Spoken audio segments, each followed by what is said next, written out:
सबसे पहले मुझे बताओ ये किडनी का फंक्शन क्या है और किस तरीके से लोगों की किडनी में प्रॉब्लम आनी शुरू होती है।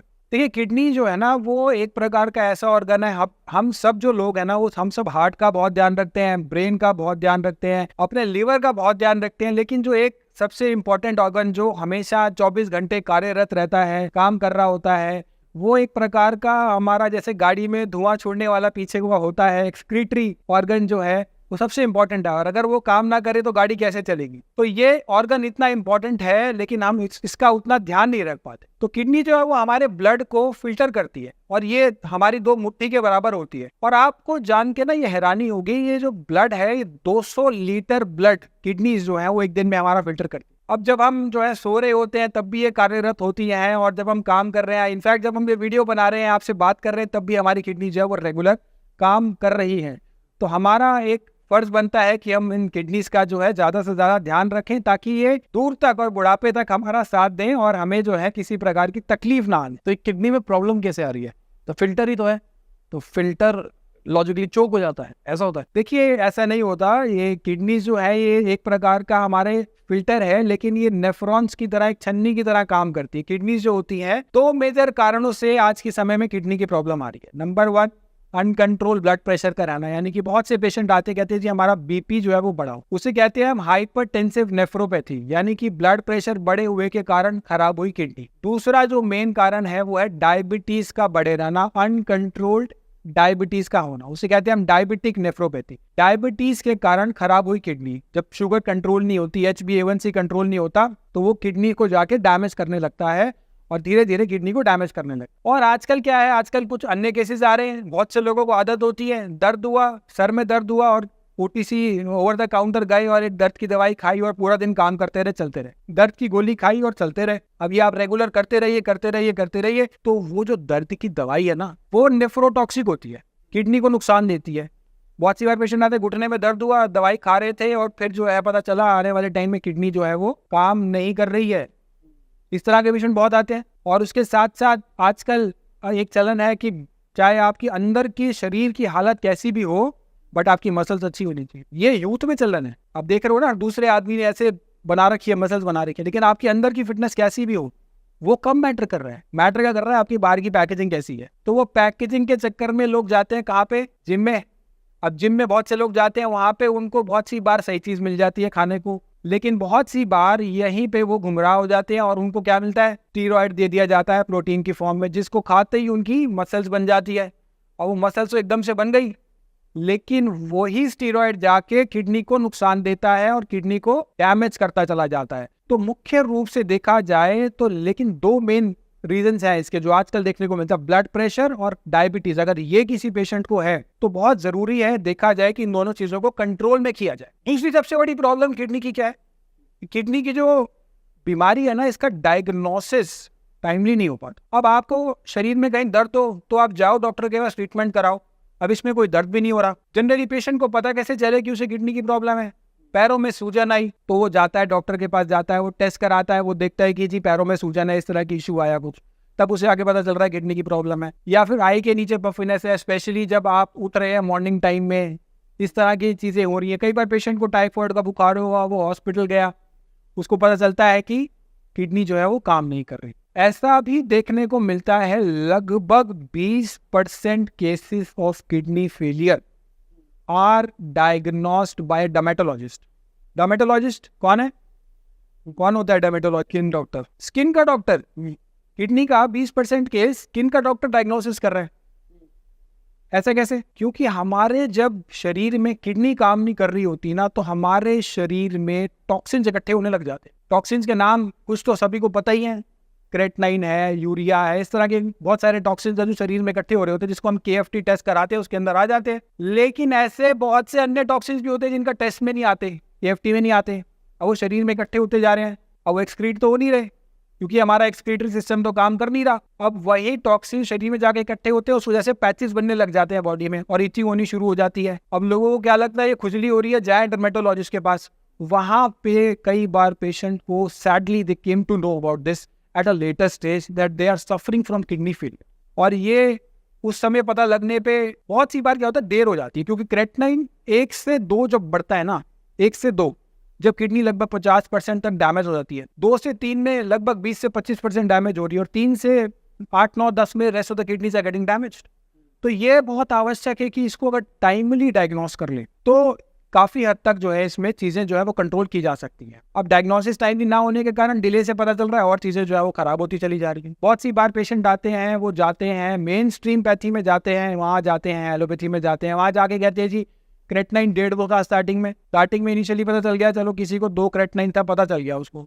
अब वो जाता है वहाँ पे, जो किडनी के डॉक्टर होते हैं वो कहते हैं आप लेते रहिए दवाइयाँ, आपका क्रेटनाइन जो है वो कंट्रोल रहेगा। दवाइयों में क्या देते हैं, वो दे रहे हैं डायूरेटिक दे रहे हैं, जैसे डाइटोर है, लेसिक्स है, कैल्शियम की दवाइयाँ दे रहे हैं, सोडियम बाइकार्बोनेट दे रहे हैं, नोडोसिस है, सोबोसिस है, इस तरह की दवाइयाँ दे रहे हैं, बीपी की दवाइयाँ दे रहे हैं, शुगर की दवाइयाँ दे रहे हैं। किडनी के फंक्शन को बढ़ाने के लिए क्या कोई दवाई है? नेफ्रोलॉजिस्ट जो है वो यही सब दवाइयाँ दे रहे हैं और कहा जाता है कि किडनी फर्दर डैमेज नहीं होगी, लेकिन देखा क्या जाता है कि किडनीज जो है वो ग्रेजुअली क्रेटनाइन जो है वो बढ़ता चला जाता है। यहाँ 1.5-2 से शुरू हुए, धीरे धीरे बढ़ा और वो 7-8 पे आ गया। अब वो 7-8-6 पे आने के बाद वहाँ पे बोला जाता है क्या, अब तो गई, अब तो इसमें जाओ, अब तो गई गई और डायलिसिस एडवाइस कर दिया जाता है।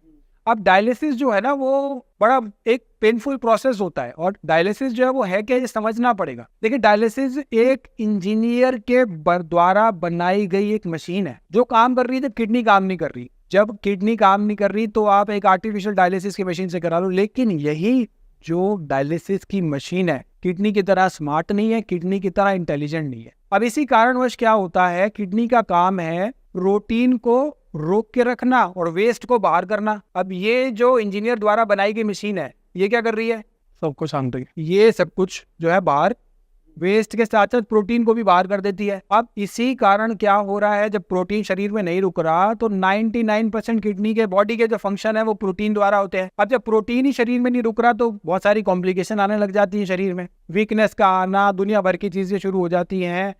बहुत सी बार पेशेंट आते हैं डायलिसिस करा रहे होते हैं, लेकिन उनको होता है कि यार हफ्ते में 2 बार डायलिसिस कराने, 3 बार करा रहे हैं, हम तो हॉस्पिटल गए थे ठीक होने के लिए, लेकिन हम तो वहां जाके उनके परमानेंट पेशेंट बन के जाए जा रहे हैं।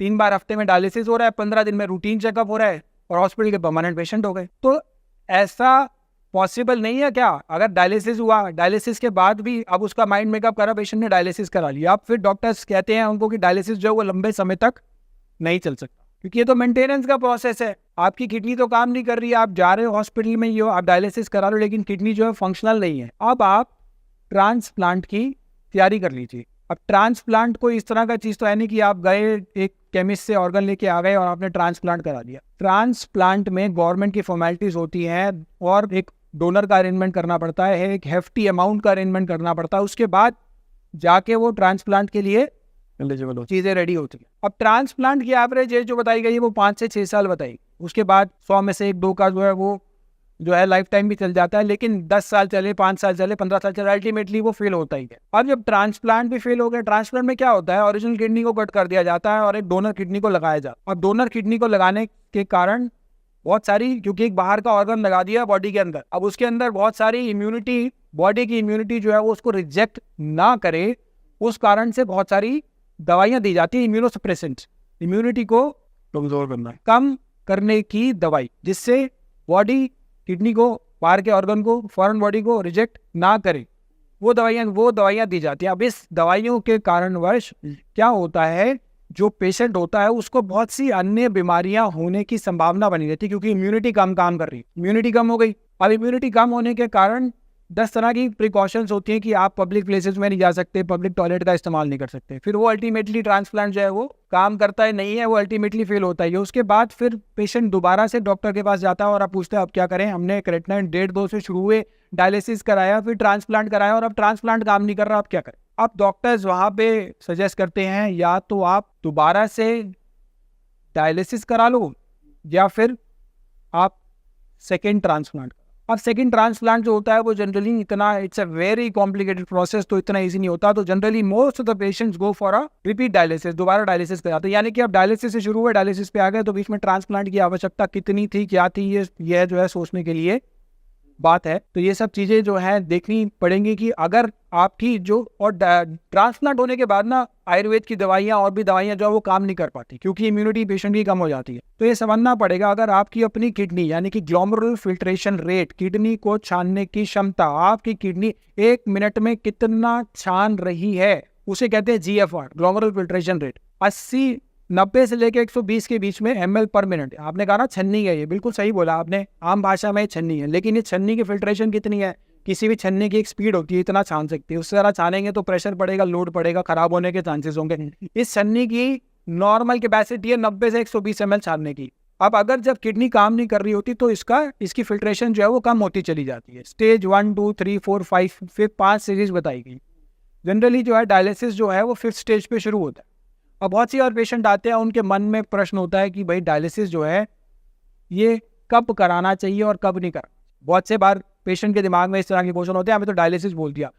तो एक सीधा प्रोटोकॉल है डायलिसिस कराने का। यदि आपका किडनी का GFR, glomerular filtration rate 25 ml से कम है तो आप डायलिसिस के प्रोटोकॉल में आते हो, अदरवाइज डायलिसिस की रिक्वायरमेंट और आवश्यकता नहीं है। देखा यह जाता है कि 15 ml तक भी जो है किडनी अगर फिल्टर कर रही हो तब भी डायलिसिस की जरूरत नहीं पड़ती है, जो मैंने प्रैक्टिस में देखा है।